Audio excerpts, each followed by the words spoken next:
Hello guys, welcome back to NFT Inspo. For today's video, we are going to show you how to make shipping address, phone number a required field. So this one is pretty easy. You just need to go to the following settings for you to enable this. Now, the first thing you want to do here is you want to go to admin.shopify.com and log in to your account.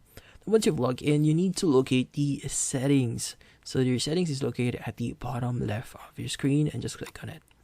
Now from here, you'll have store details, planned billing, but what we need to do here is we want to go to the section that says checkout.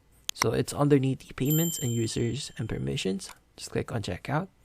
And when we scroll down a bit, you'll see the customer information. In here, we'll see the shipping address and phone number. So right now it says don't include. So for us to make this required, we want to click on required. And we need to save this by clicking on the save button at the top right of your screen. Now from here, your shipping address and phone number is now a required field whenever a customer tries to check out, and that's about it. So hopefully this video was able to help you. Like and subscribe to NFT Inspo.